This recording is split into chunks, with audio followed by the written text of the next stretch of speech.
Again, my name is Henk Goorhuis, emergency physician, recently retired, working in the central Maine area for about 35 years or so. I grew up in California, moved to Maine, and the story goes on. So the idea is I'm also part of the medical association on the board. And so the question always comes up is docs, when you talk to them about this, they say, so what's it like? Tell me what you mean. In other words, what's in it for me, or just for what's it like on the other side of the border, or in your world of universal healthcare. So using that sort of general pattern, just try to think about visioning. And again, the idea behind this talk is to complete. We've talked a lot about things, but let's try to look at it from two major stakeholders' perspective: uh, physicians, providers, and hospitals. And oh, by the way, patients too. So maybe three major stakeholders. So what is a state-based health financing system? Again, Maine AllCare is the organization, and you can see our general, federal preferred, but state if needed. So here we go. So simplicity and value. Let's talk about it, frame it in those sort of terms. Simplicity and value for providers and for patients. Simplicity, right? Easy to understand, uncomplicated.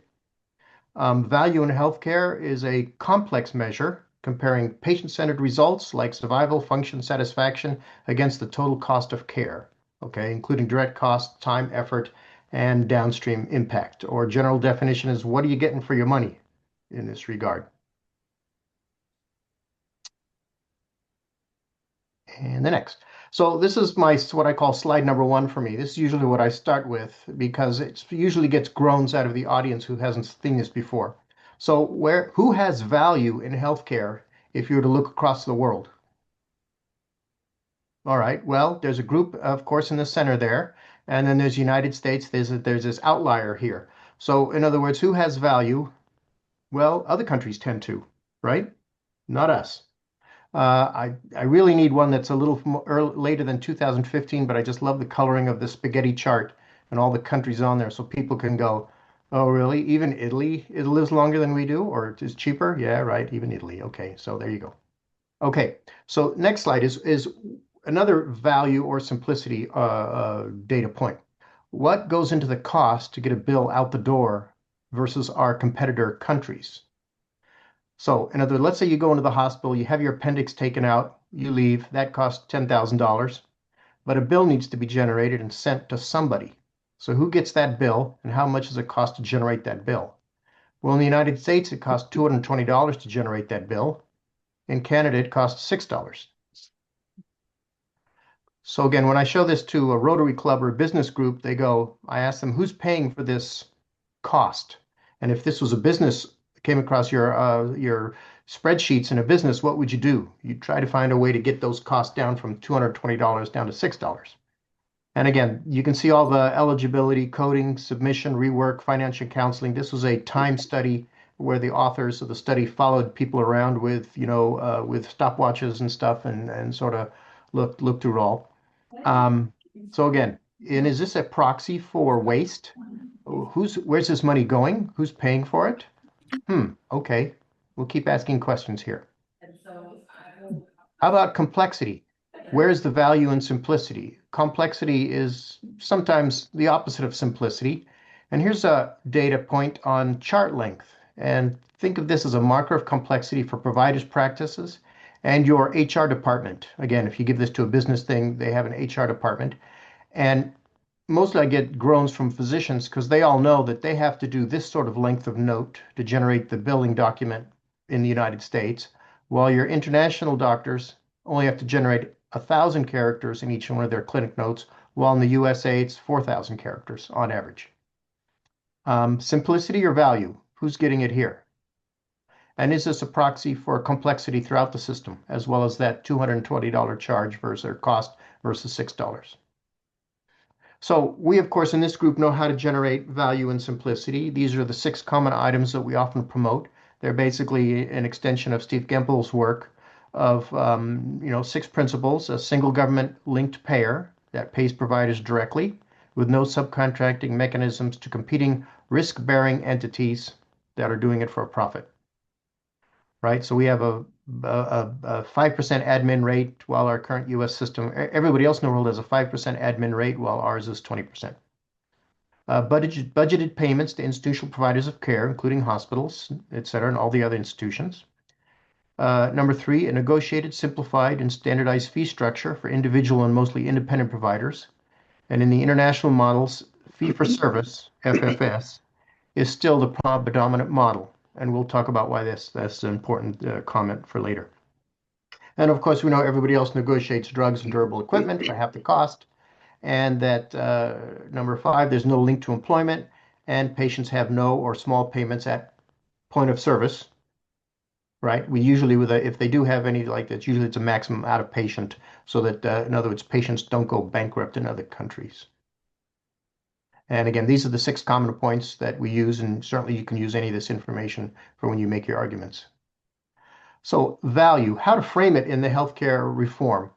So you have to understand that when you talk value, and then when a value-based purchaser or the common framing of value is this phrase has been used in the last decade or two of healthcare reform to try to pair cost control with quality and patient care. Okay, sounds good. But in its common framing, it is based on a concept that market forces will influence patient and provider behaviors in a cost-effective way, but it fails to consider the distorting fiscal behavior of intermediate for-profit healthcare bureaucracy. Okay, to this group, there's no question about that too. Usually if I give this to any other setting, they give me a blank stare like, what do you mean by distorting fiscal behavior of intermediate for-profit healthcare bureaucracy?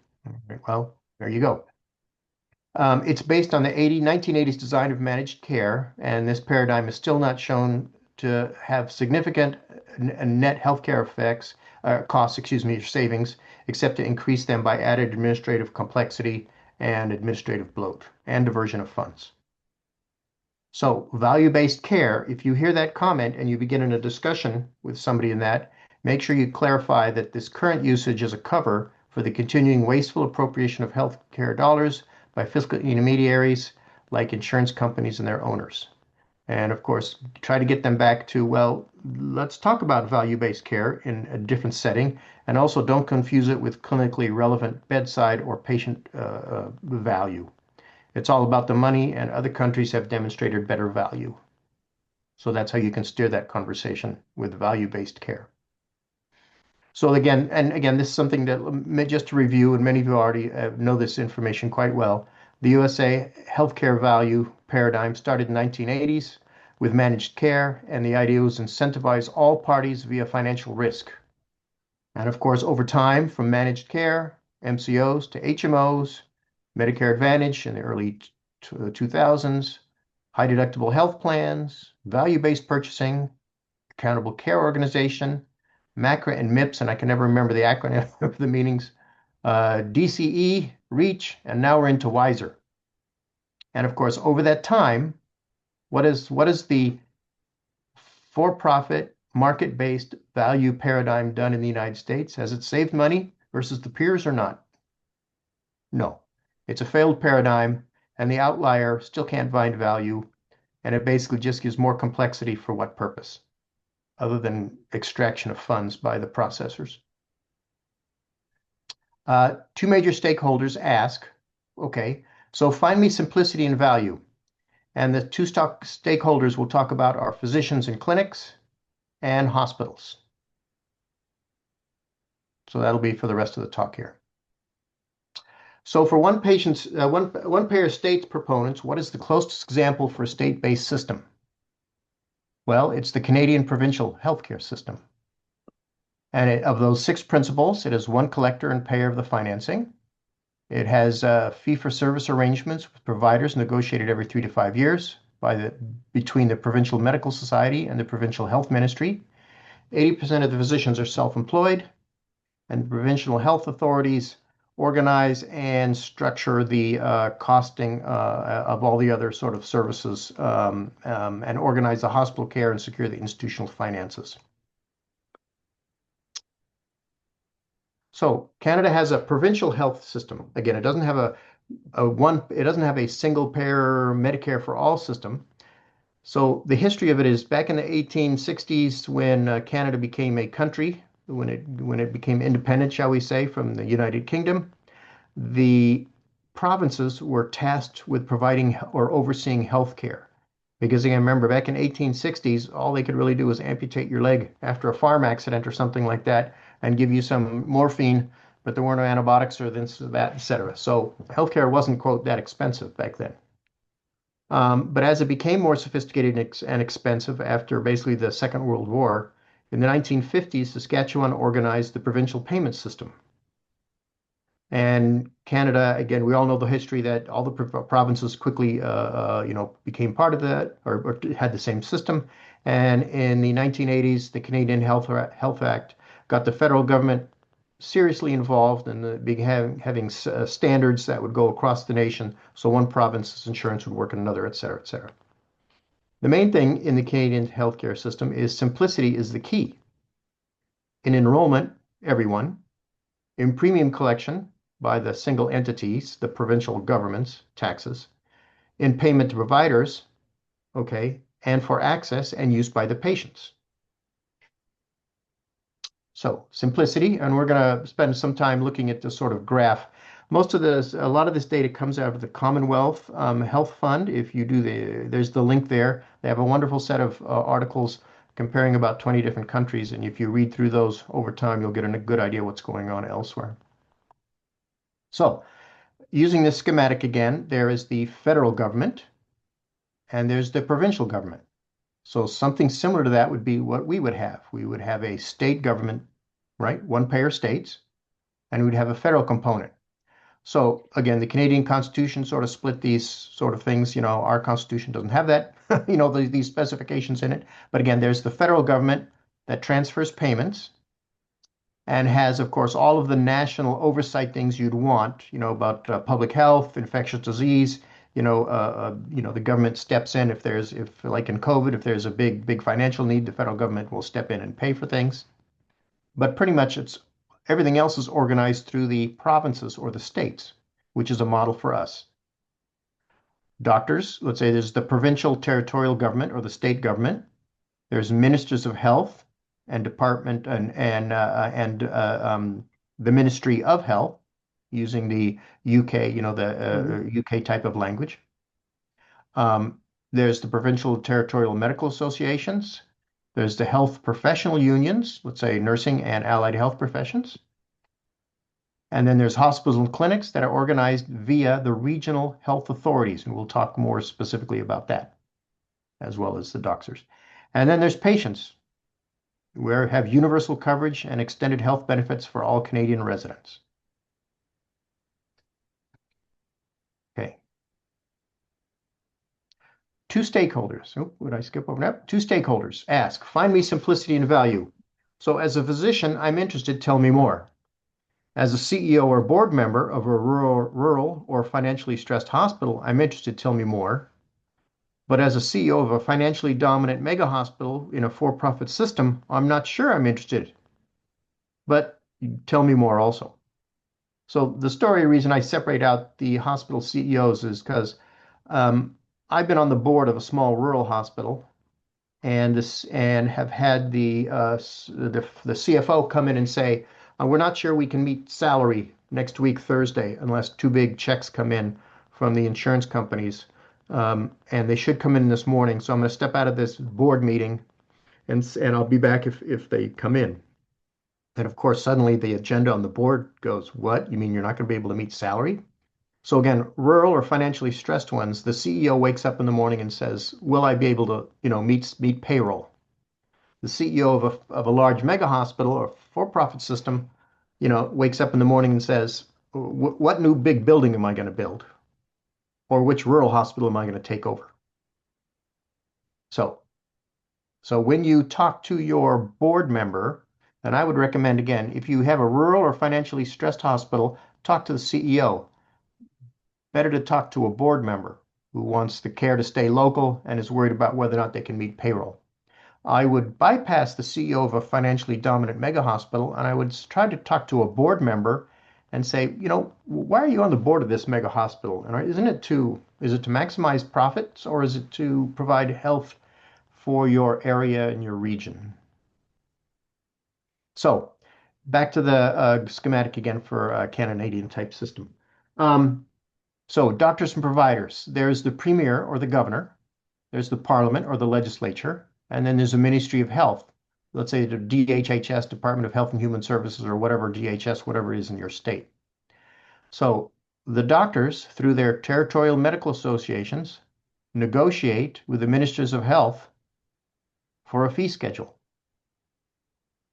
Okay, so everybody knows for the next 3 to 4 years what what they're going to get paid and what they'll have to pay.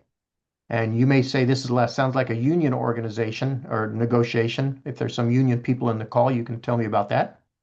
Um, but still, the payment system is mostly activity based, meaning if you do something, you get paid for it. If you see 10 patients that day, you can bill for 10 patients. If you see 20 patients that day, you can bill for 20 in a fee for service, and 80% are still independent or self-employed, and 20% are employed in various governmental entities and some of the hospitals. And that's, of course, for the physicians in the group, and the providers know that now approximately 50 to 60% of physicians in the United States are currently employed by hospitals or some sort of system.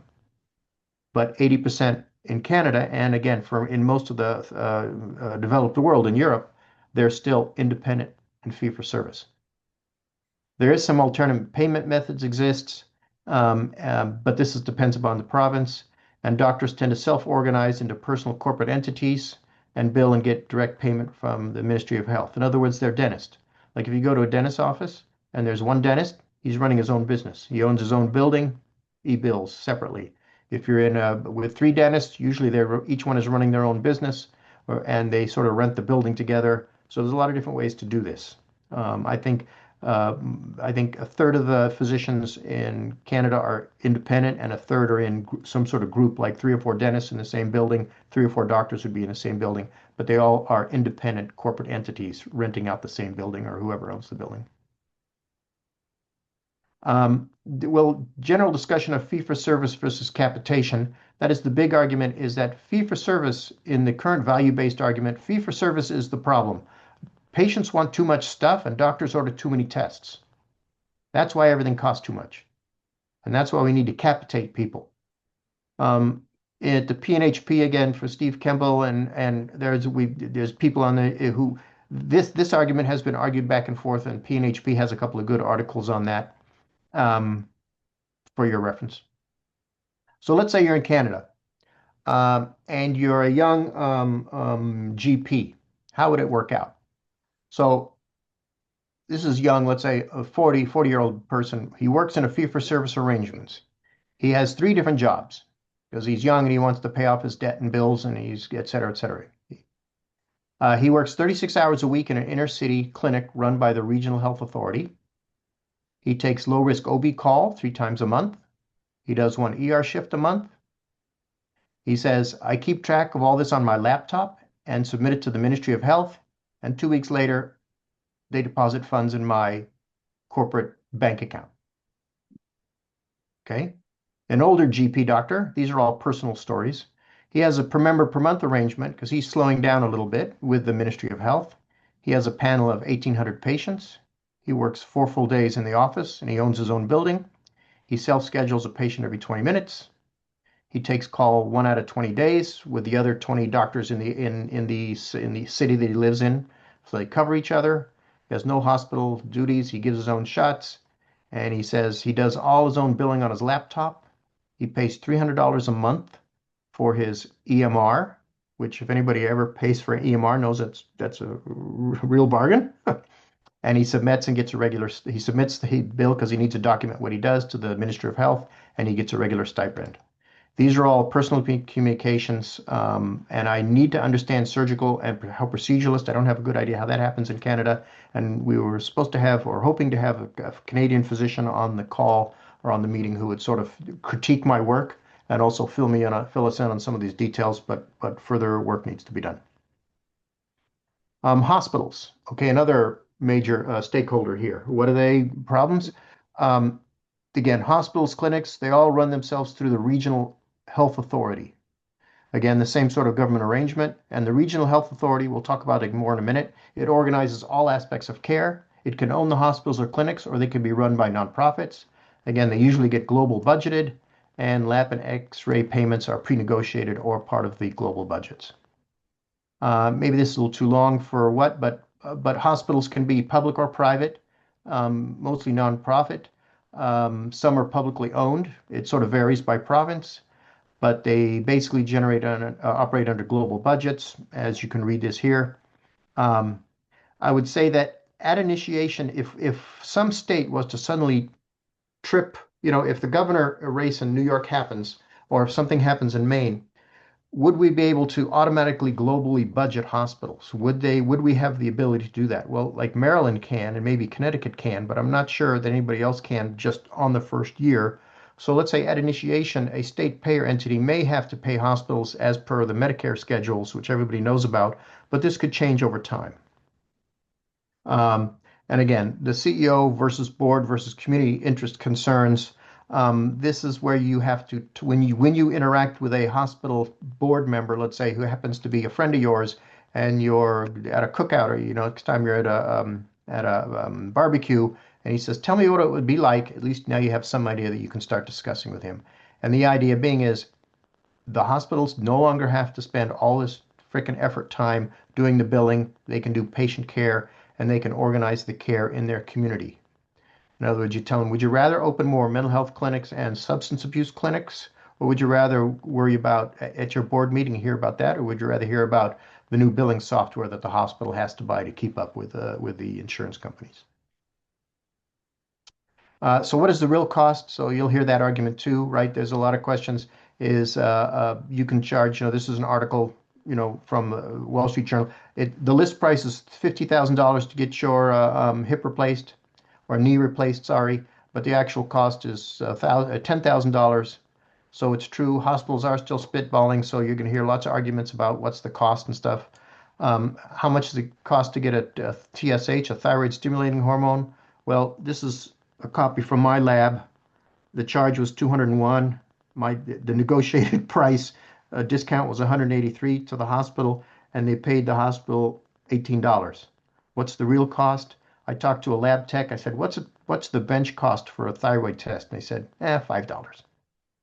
So again, all of that stuff is why you may not be able to, it's going to be real difficult, shall we say, to move the hospitals on day one to a capitated system. But those are discussions for another study, another concussion. Okay, patients. All right, so the third stakeholder group. Well, is this value and simplicity for them? Well, again, they are covered, and these are the three cards for New Brunswick, Prince Edward Island, Nova Scotia. So the big question is affordability. You can make an argument that universal healthcare, one-payer healthcare, single-payer healthcare, it makes a really big difference in the affordability argument right now. Right? To get 80% of our community, of our people, no longer have to worry about bankruptcy or high medical care costs, affordability. We have an answer for part of the affordability problem. And again, patients, there's no narrow networks. Pre-authorization doesn't exist in these sort of systems. You can seek any parity if you want, and the simplicity in the payer model if you just have a $5 copay for your prescription or if you need to see your doctor, as opposed to whatever you're escalating,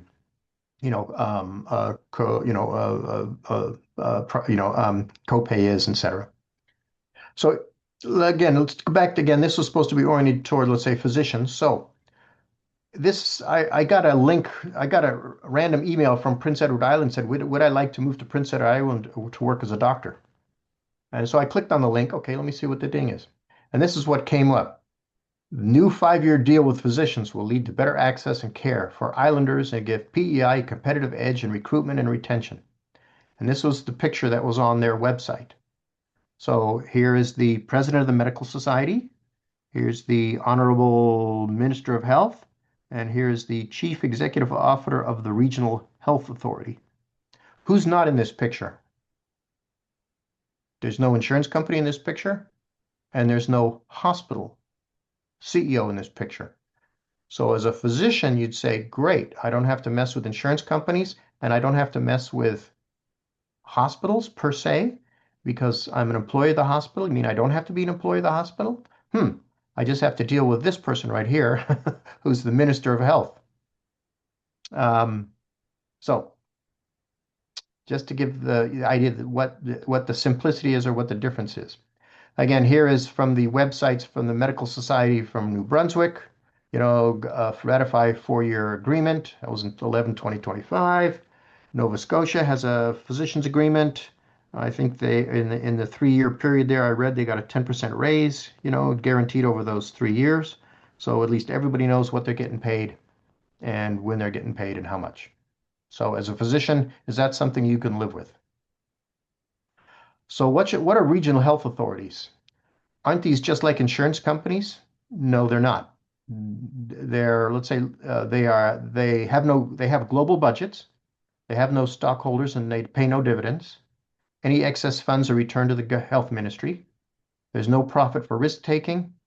And the example I use is why these are different animals is because their salaries are ministerial level salaries, high-end executives. And here's the public data that I was able to find. This is how much the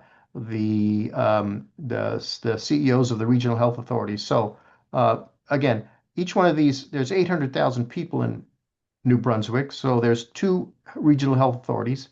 This Horizon Health Network, New Brunswick is a bilingual province. Quebec is French, Nova Scotia is English, New Brunswick's in between, and they are the only official bilingual one. So in the southern part of the province, they have an English-speaking network, Horizon Health, and in the northern part of the province, they have the French-oriented one. So that's why there's 2 in New Brunswick. So, and the Regional Health Authority in New Brunswick operates 12 hospitals and 100 medical facilities. And if from people in Maine, they'd say, gee, that sounds like one of the large hospital networks in the southern part of Maine.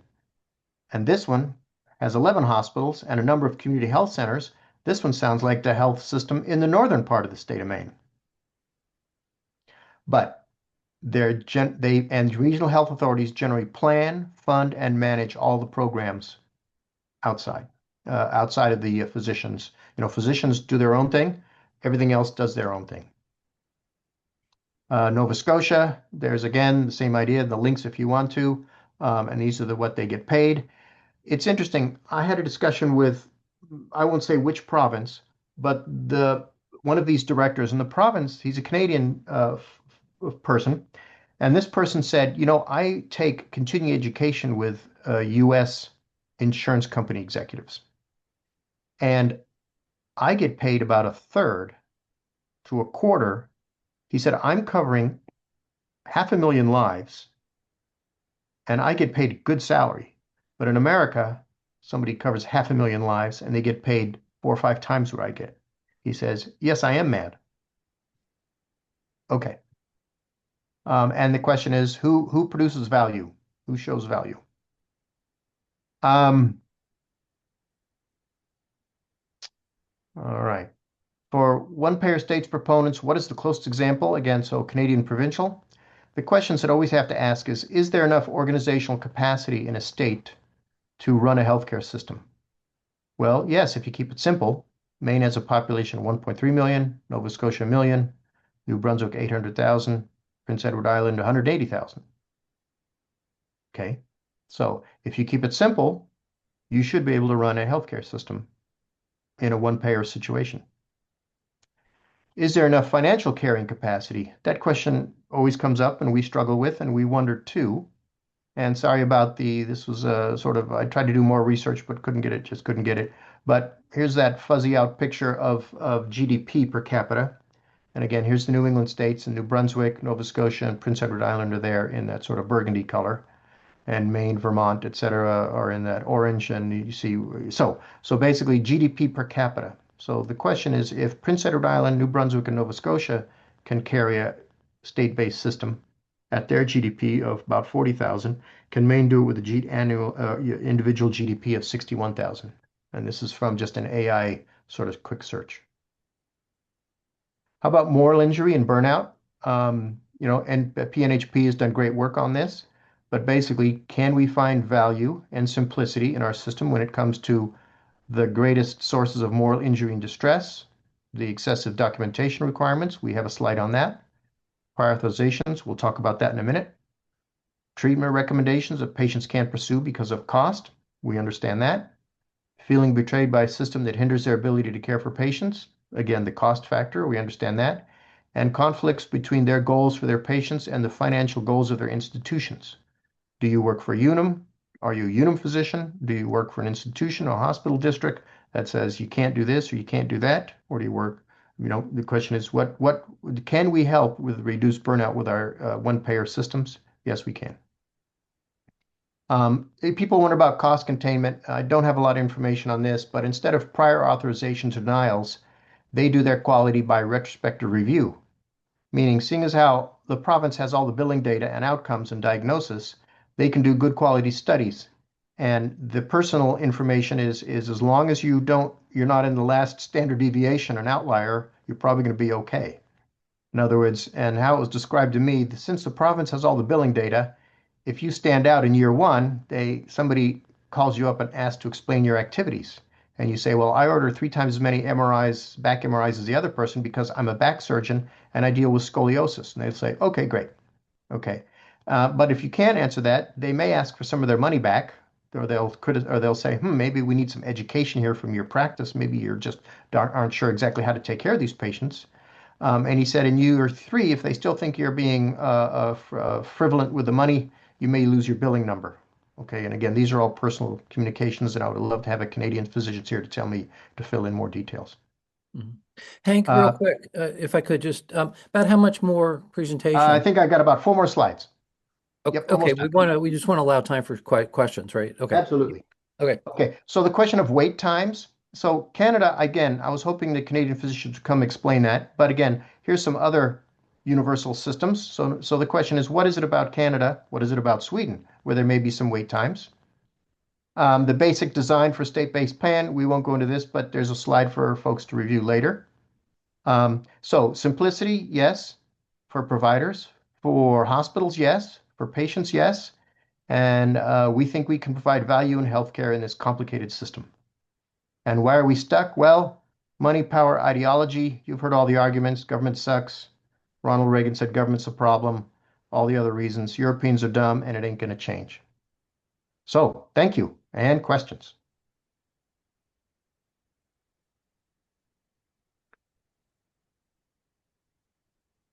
Thanks. Excellent. Yeah, excellent job, Thank Hank. you. So Mike, do you want to jump up and provide just a little bit of guidance for people with engaging in questions? Yeah. Going to share screen so you can look at what I'm talking about. Can you see my screen here? Conversation norms with charity for all and malice for none. So our main reason to meet is to build relationships. So that means we can take good care of each other. Be courteous. Raise your hand electronically if you can by clicking on this button down at the bottom. So we see that you're in the queue. Before speaking, ponder the WAIT acronym. Why am I talking? And keep your questions short and relevant to the topic. And just be alert for tension. And if somebody's feelings are hurt, well, we have to stop and take care of that. That's basically it. We just take care of each other. Be courteous. Okay, thanks for that, Mike. Yeah, and again, yeah, keep things concise and precise, and we'll toggle back and forth between hands raised and questions that pop up in the chat. So let's bring in our good friend Bill Semple from Boulder, Colorado. Hey, Bill. Hello, let's see. Yeah, I'm unmuted. Just wanted to say that some of the people in the disability community in Colorado here have expressed concern about services for the disabled in Canada. And I'm wondering if you have a take on that. No, I don't.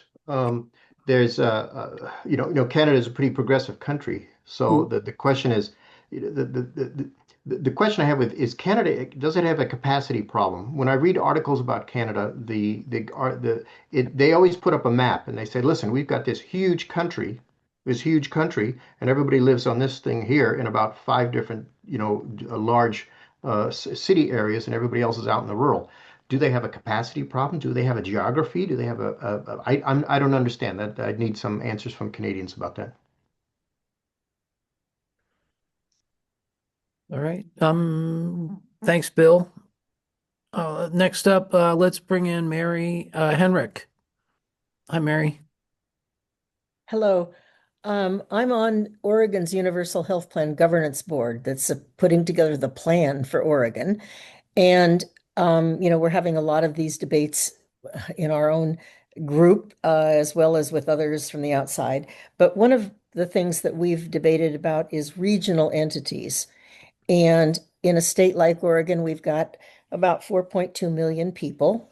Most of them live in the valley or down the valley or in the metro area. And then there's the rural folks out there too. But the the idea of setting up regional entities, on one hand, most of us feel that we're a small enough state. Why do we need regional entities? I mean, we could put them together for people to give input or to, whatever, and to look at, maybe some things, but to actually, we're thinking about one payment, for across the state, that we'll have, not have, this is the rate in the North region and this is the whatever. But anyway, tell me about, why it seems like they're relatively small. Why do they need regions? Sure. So I know Oregon because I got family there. So let's say Maine. I was thinking of putting up a map, and so there's basically three big cities in Maine. There's Portland in the south that has the big mega hospital, the big dog in the Yeah, we have that. that covers about 400,000 people. There in the Bangor, in the northern part, central northern part of the state, covers about 2/3 of the state geographically and has 400,000 people in it too. But other than that big city in the middle, everything else is just a small town. And they're 5, 6 hours drives. Distance is the problem as well as, as well as getting specialists there. So in the center, so in a sense, the referral network is sort of when the rural hospitals started going, having fiscal issues over the last 20 years, the large hospitals in the middle ended up buying up. So in a sense, Maine has already segregated itself into three different, in the center, there's a 200,000 people in the middle so there already are now three health entities in the state. So it'd be real easy to say, gee, those are the three regional health authorities. And again, I don't think you can do, if let's say tomorrow Oregon or Maine was able to have this, you'd probably be able to have to pay the physicians Medicare rates, with a single fee schedule throughout the state, maybe with a geographic modifier, or if you want people to go rural, but basically. In Oregon, I'd say, gee, there's the Highway 5, there's Roseburg and everything north would be one. Everything south of Roseburg to the California border would be a regional health authority, and maybe to the coast. And then everything on that side of the mountains, on that side of Mount Bachelor would be the rural health authority. And it would be, and to me, it would be like in Maine, we think alike, we feel alike, we are going to refer each other to the same large hospital. I would organize the regional health authorities on the referral patterns. Where do the patients flow? They flow to certain large hospital districts. That's how I would organize.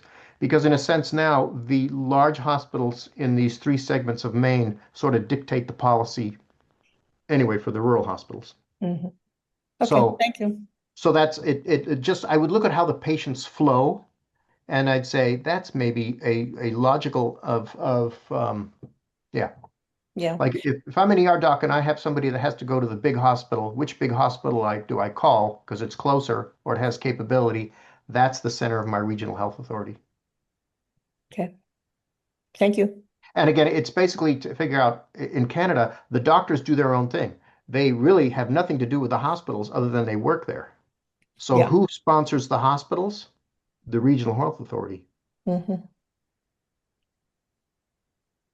Okay. We're trying for simplicity. Yes. um, Yeah. everywhere and looking at, and in Oregon now, we were just given data at our last meeting that over 75% of all the physicians now work for someone else. And It's that's going yeah, up close to 80 and yeah, and a lot of issues and a lot of providers are not happy with that, but sure. that's what's happened. And so Yep. those big hospital systems, own the providers. Right. And yeah, so I think over time, again, day one, the first 5 years, every doctor over 50 would say, I want to go independent because I remember that.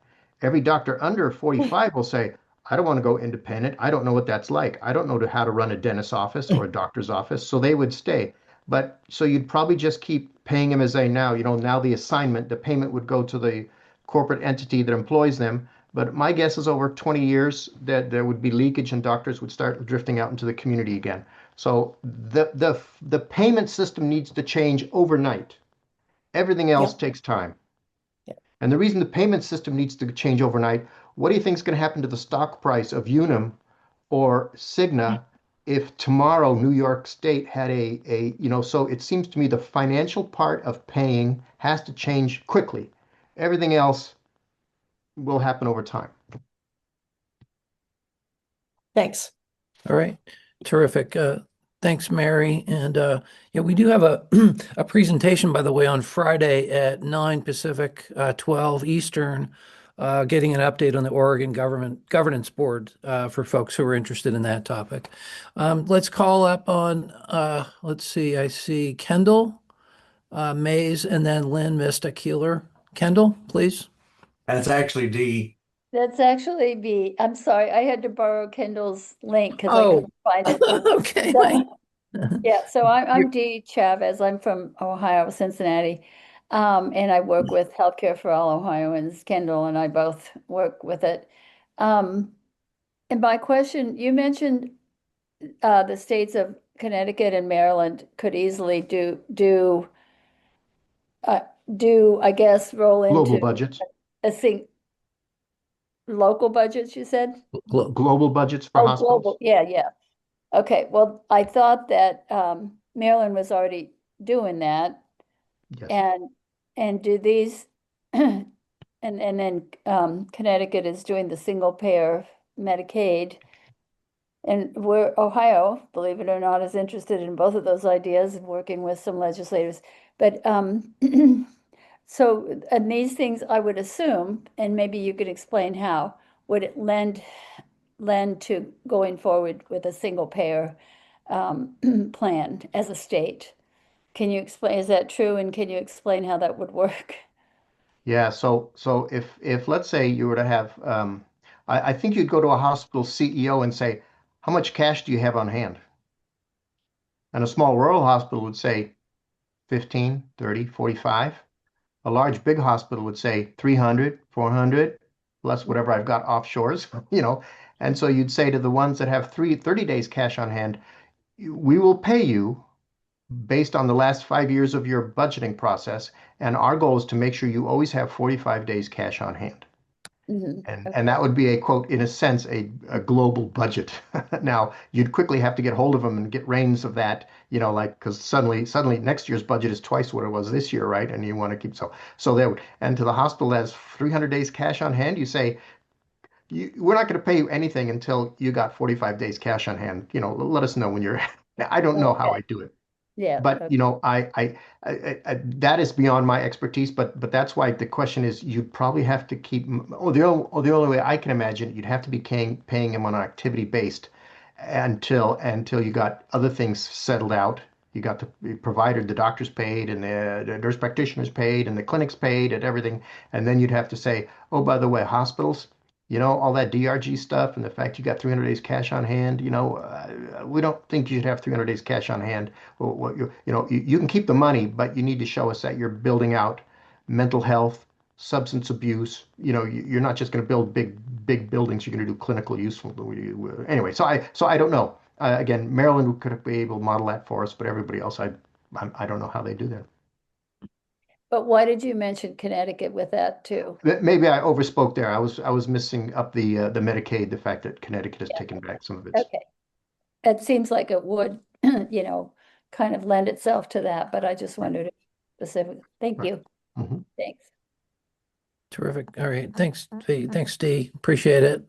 Give our best to Kendall. I see other chat comments here. I think you answered Catherine Lewandowski's question about global hospital budgeting before we move on. Catherine, did that cover that question for you as well? Are you in the room? I am here. Well, I guess I don't, yeah, I think I liked your short little, I have so many people ask me about that and I don't feel like I understand it. So I'd like the short thing, which you kind of gave. But then I'm more persnickety. I want to know more. So do you have any good references of where we can find out more detailed information on how global hospital budgeting actually works? That is one of my goals to find out from Canada. I've been able to talk to docs and the medical society folks over there, but I haven't had the creativity or the thoughtfulness to get into a hospital CEO's head in Canada and say, so what do you run out of money at the end of the month? He'll probably say, we've been doing this for 40, 50 years. We're pretty good at budgeting what we know. And I think I heard one story that if we start running out of money in December, we just start shutting down elective surgeries, and laying people off. And then I don't know how they negotiate that. But that is it would be prudent on our part to understand that better to make that argument, especially for Oregon. If Oregon's far as they need to understand how to do that. And Canada's kind of busy, with their own healthcare system. So you hate to kind of like bug them, take them off the job they're supposed to be doing. Yeah. Yeah. Okay. Yep. All right. Thank you. There's bad blood now between us and Canada for there's poison in Yeah, the water. right. Yeah, for sure. Yeah, Canada's not for sale. Yeah. So I'm glad we had to merge those two questions. They were so similar. Thanks, Catherine. Let's see, you've got Lynn, Miss Tequila up, and thanks for the shout out for the FACEP film that I was a part of, about 10 years ago. Lynn, will you have a question, comment? Yes, hello. I've been around, I'm an Oregon change agent by a 3-time Oregon governor who's a medical doctor, as a registered nurse in Canada and the US. And I just wanted to let you know that I've been studying alternative healing since 1975 because I was so grossed out by the what was happening in the the seniors,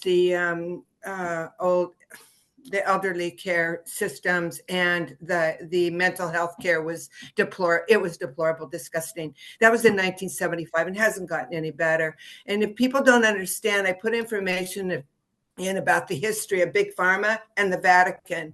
And it's very dark, man-made drugs and the takeover, as opposed to the Doctor's Book of Food Remedies, the Doctor's Book of Home Remedies, and the medical hypnosis, healing touch practitioner programs. You want to stop abuse, unwanted pregnancies, get to love one another, not mess with guns.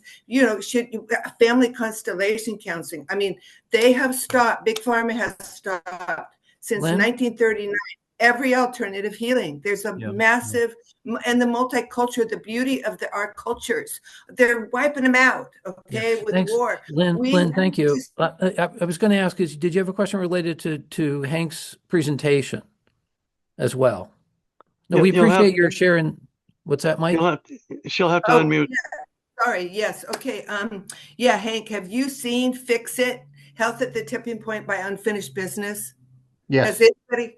Okay. Well, that explains why we can't have small businesses that can't compete with these large corporations that run big ag, that run.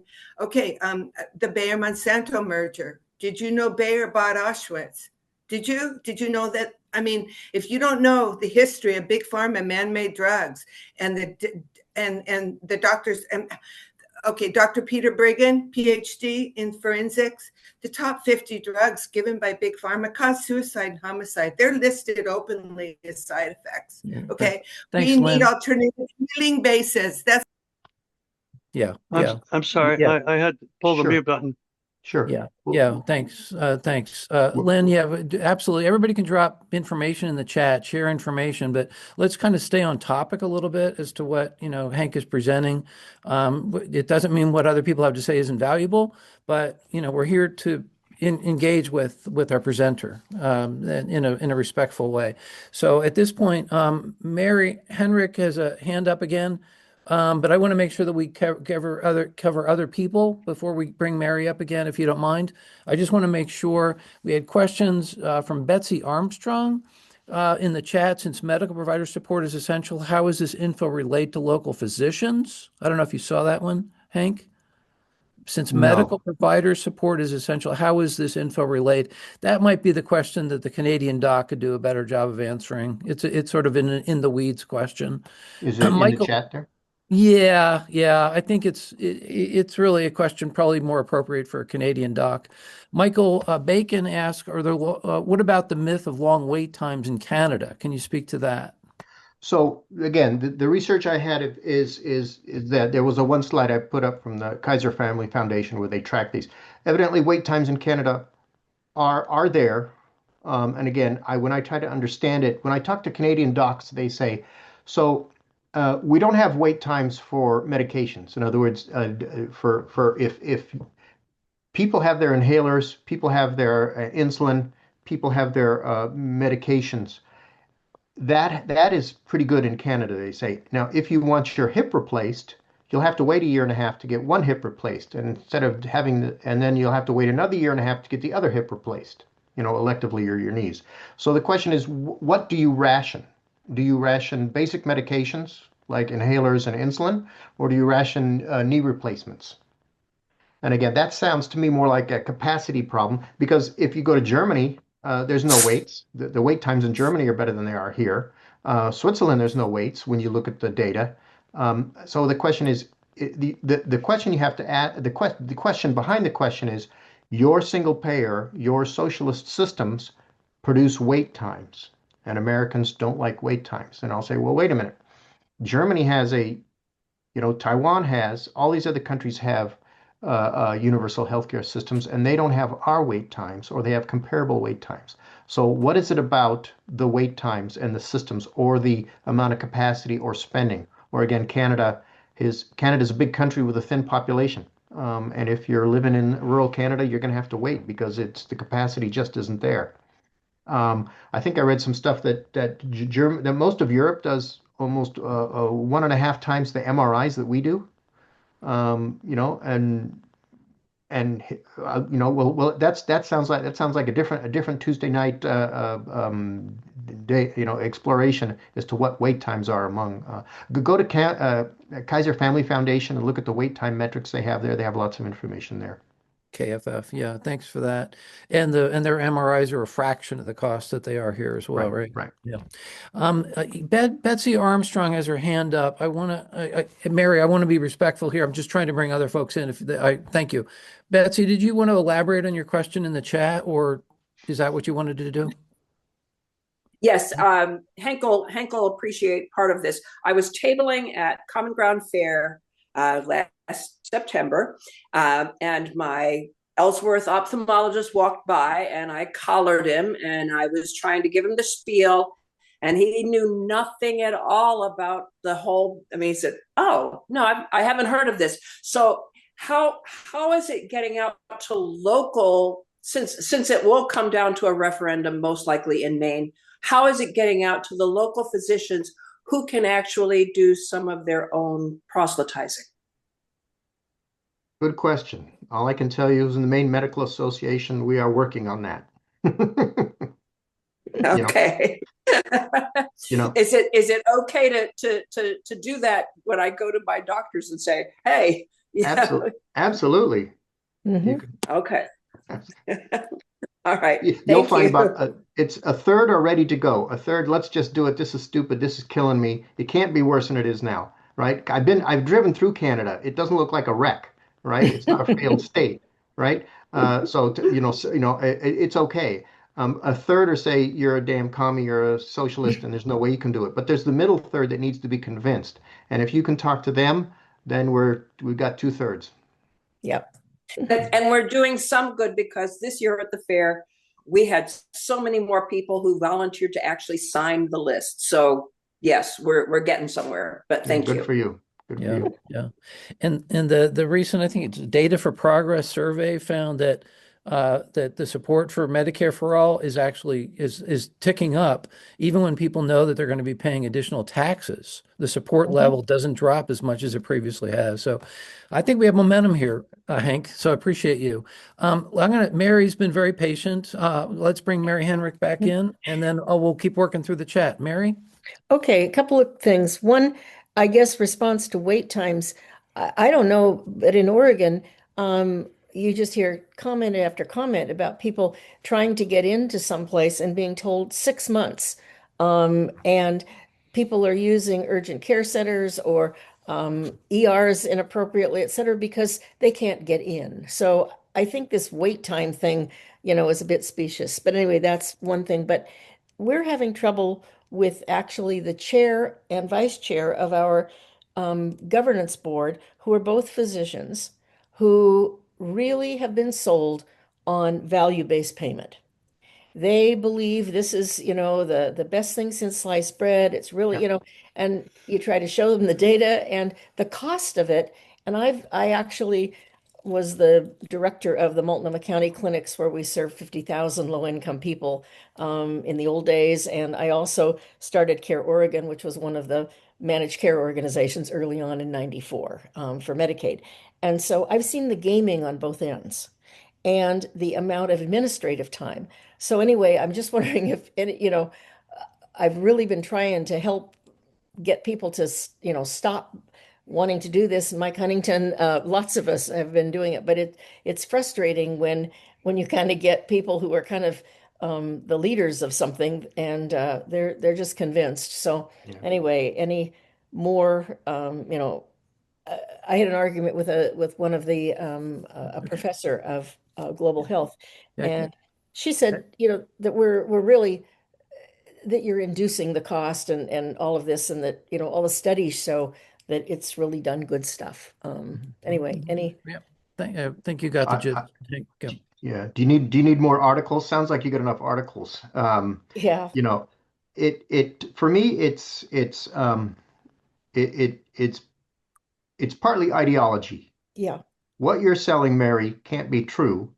I'm searching in the dark for some sort of solution. And I've been told value-based care. I've been taught that. I've been taught that and taught that for the last 25 years. I ain't going to change. Now again, I'd start with slide one, everybody else is up here and the United Yep. States is down this way. And tell me how your paradigm works. It doesn't work. It Yep. just doesn't work. You are going to have to break faith with that sort of that thought pattern. Good luck. Yep. Thank you. I don't want I to belabor it. Other Yeah, people have no. And questions. as far as the wait times, Yeah. so I was working before COVID. So in the United States, at least in Maine, I could get people into clinics at a reasonable time. After COVID, it all broke down. In a sense, I think COVID stripped the Band-Aid off of the dysfunction or whatever that U.S. healthcare was. Everybody has waiting lists, is my reading, and the United States does too. Yeah. So. Thank you. Yeah. Let me ask you a related question, assembly line medicine, which is where patients are lined up for the same 1:15 appointment. 30 people are in the wait room. Did you have that kind of a phenomenon in Canada? Well, it depends. From the docs I talked to, my two friends, and they say, no, since I run my own business, I schedule as I want. Okay. If I want to see people every 10 minutes, I can do that because I'm not employed by an entity that has an efficiency expert scheduling the patient flow for me. Like, does your dentist, I was going to say, dentists seem to me to pack them in, but maybe that's just the way dentists work or something like that. But if you're running your own business as a physician, you can schedule. My friend in Ontario, the older doctor, he says, I schedule a patient every 20 minutes because that's how I like to do it now. I'm older, I'm slower. So no, if over 20 years, the physicians will drift out into the community and be their own providers, and then they can see patients every 20 minutes because they work for themselves. Okay, thank you for that. Liz Taraka, are you in the room? You have a couple of questions here. I want to make sure that we get them accurately presented. It's pretty straightforward. I think you're asking a little bit about the history, the development, the evolution of the Canadian healthcare system regarding taxes compared to U.S. costs. Do you see that one in there, Henk? Liz Yes, Taraka? Yeah. yes. And Canada, did it evolve from a for-profit multi-payer as we're in right now, before they went to the provincial single payer? Yeah. So again, before World War II, there wasn't, really private health insurance, right? There was the Blue Cross and Blue Shield, Texas groups, that doctors wanted to get paid in cash instead of chickens and eggs and, firewood. So before World War II, healthcare wasn't that expensive because we couldn't do a whole lot. After World War II, modern medicine, after World War I, World War II, modern medicine, so it started getting expensive. So my gist from reading in the Canadian stuff is before 1950, everybody paid cash or bartered healthcare with docs, you know. But once it started getting expensive and doctors wanted to be paid in cash, then you had to have insurance to sort of collate and get all the risk pooled together and stuff like that. So I think it sort of evolved over time. Um, Okay. but instead of insurance companies, Blue Cross and Blue Shield was not for profit for a long time, right? And then in the 1960s and 70s, they all went the original Blue Cross and Blue Shield took everybody, and they ended up couldn't make it because the private insurance companies were cherry picking the healthy people underneath them. Mhm. So that didn't happen in Canada because the provinces were paying for the healthcare. So there weren't multiple insurance companies. Now there is private healthcare in Canada because until recently, a lot of there was no federal prescription program. I understand they're getting that done now, and if it's not covered in the market basket of services that your province provides, you have to pay cash. So vision, ear, dental care is not covered under the provincial systems per se. So you had to pay cash or buy private insurance to get your for vision, dental, and hearing, is my understanding historically through Canada.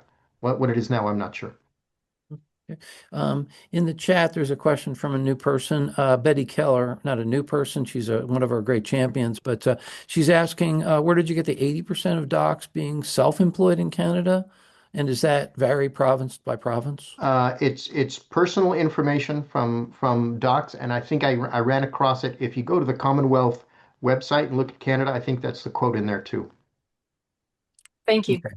Mhm. Okay. Is that covered, Betty? Mhm.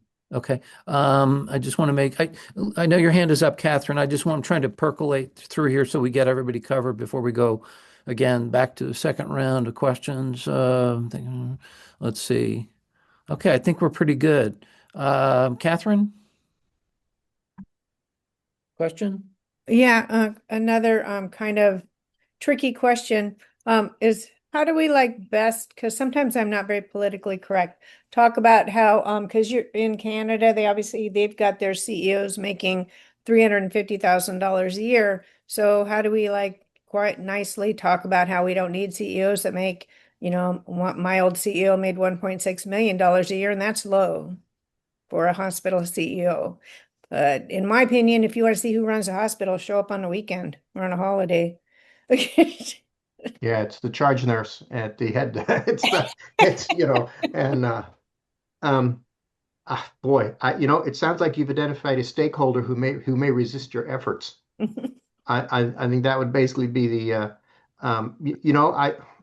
so the hospital that's global budgeted or is allowed to have 45 days cash on hand will then have to go to the hospital CEO and said, uh, you're a great fundraiser and money builder and building builder, but the board kind of figures we now need to do more mental health clinics and substance abuse, and the regional health authority wants to send some OB doctors out there, and we're going to have to reconfigure your compensation package.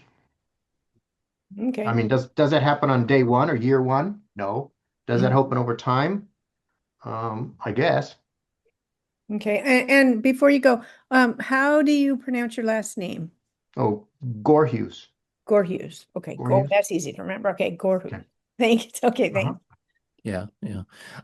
I wasn't going there myself, Catherine. That's why I just called him Hank. I'm sorry. And I've got a challenging enough last name myself, Pinocchio.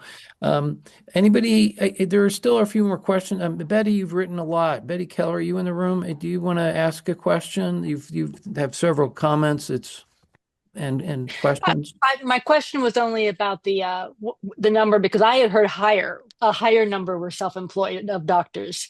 I didn't know if it was from province to province or where the numbers were because I want that for my internship. Sure. But when I've asked Canadian doctors before, they said, "Yeah, I don't know where you get that number, but it's really high. It's like in the 90s." Yeah. So I'm not sure, but thank you. Yeah. The longer comment was about global hospital budgets, trying to explain some Yeah, of what I've heard about that. I'm looking at your comment now. Go ahead. So with the global hospital budget, if you've been doing it for a long time, like Henk said, it's not that hard. You look at what you spent last year and you make adjustments. Population's grown, gone down. There's a higher incidence in your community compared to others. You make adjustments for that. And you can change things mid-year. Like you have the global hospital budget. It's determined at the beginning of the year and you make a monthly payment, 1/12 every month or 1/4 every quarter. But if you have a train wreck with multiple casualties, lots of trauma work, had to fly a lot of patients to Boston this month or whatever, then you can get an adjustment in the middle of the year. Or if you if you decide to close some ward and you don't need as much money, you will have your budget cut. Those decisions will be made, negotiated. But if you're just starting it, so for instance, Vermont does have the Green Mountain Care Board. They call them global hospital budgets, but they're not enforced. The hospital comes and says what their budget will be for the year, and they go out and spend what they're going to spend and charge what they're going to charge and collect what they collect. And if they go over, they get a slap on their hand, but nothing really happens. But we would have a budget from there, and every hospital has a budget. You can look and see what they've been spending, but then you have to figure out, well, how much are they spending that's ridiculous? How much should they be doing differently? And then you can change from there. And then it'd be an iteration. You'd learn over time how to get it better. So does that help, Catherine? Excuse me? Does that help, Catherine? I'm sorry, I'll have to go back and listen. I was writing a little note to self because I just came up with my statement. Give me a call sometime. Yeah. Okay, will do. Okay. Vermont has a global budget system, but they don't enforce it. Right. And they don't get paid. They still charge insurance companies, so we don't save any money with it. Right. So well, it just came to me, Hank, when they've always told, or they've not always, one of the things they last said during COVID was like, well, our CEO, they actually raised the money through donations to pay for their salary. So the global hospital budget would not include their salary, and they can continue to go out and fundraise to cover their salary. So I'm writing that down so I don't forget. Sounds great. So the flexibility mid-year that Betty was talking about, does that exist in the Canadian system, or is that province by province? Do you know? Again, that information I don't have to understand how a hospital finances itself in Canada and how that regional health authority, I don't have any information in that regard.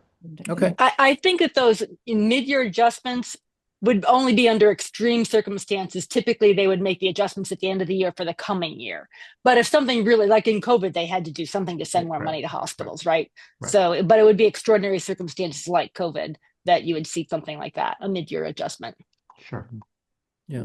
One would assume the regional health authority and the hospital has some sort of warm relationship, as opposed to you're costing me money and my stock options will be less if I give you this money. I mean, one would assume there's a different sort of relationship in a regional health authority Canadian to a hospital than there might be in the United States between the big hospital and I don't know. I'd assume it's different because So here's another question. I don't know if you've got this one, but when it comes to global budgeting, we've got the urgent care basket, and then you've got the elective procedure care, right? Are they segregated, merged? Because there's always money for urgent care, right? from day 1 to day 365. But as you get toward the end of the year, as I understand it, there's not always money for certain elective procedures. Is that your understanding? I've heard that before, is that, I guess we're not going to do any more elective knees in December because we just don't have any money. Right. Maybe that adds to the backlog going down. I, what would you, how would you do it? I guess you'd probably have to say, pneumonias and appendicitis are going to continue to happen, and strokes and heart attacks, but we're going to have to, we can't do this and we can't do that. Those are elective. I'm sorry.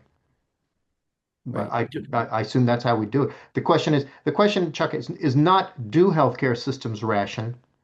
How do they ration? Exactly. And in the United States, we ration with co-pays and coded and deductibles and co-insurance and and insurance that's too expensive to use, right? My ACA plan just doubled in price. It's quote too expensive to use. That's how we ration in the United States. Or the care is denied altogether. Right. Right. So every system rations. The question is, how do you do it? Right. Right. Okay, we're winding down here. This has been an excellent evening, presentation, Hank, and good conversation. Do you want to put a mic? Your hand is up. Yeah, we do use a prioritization list in Oregon. We're still using it. 700 or so procedures, diagnostic procedures pairs. So that's got some attention when John Kitzhaber was the governor here. It got pushback from Woolhandler and Himmelstein, and they would prefer, I think they said at that time, Canada rationed by simply limiting the number of MRI units in a province, or limiting the number of orthopedists, rather than having a priority list. Do you have advice either way, Hank? The only thing I can say is I can't remember if it was a study or just a theoretical they did. So if as an emergency physician, I could only order 20 CAT scans a month or a week, who would I order on and who would I not order them on? And if they looked at either, I can't remember if it was a real study or if it was a theoretical type game, theory type thing they played. And it turns out once the gestalt and the experience is there in a clinician, they tended to order the right CAT scans on the right people. Okay. I don't know. I think that's the theory behind if you limit the amount of MRIs or, I'm not going to order it on your back, but I'm going to order it on that person's back because that person I'm suspicious about. And I know you're complaining a lot about your back pain, but you don't have any of the red flags that makes me think you're in an MRI your back now. So, I've ordered lots of MRIs and CAT scans at 2, 3 in the morning because the patient needed it and stuff like this, and we had to haul somebody in to get it done. That's a whole sort of game theory, decision theory, rationing.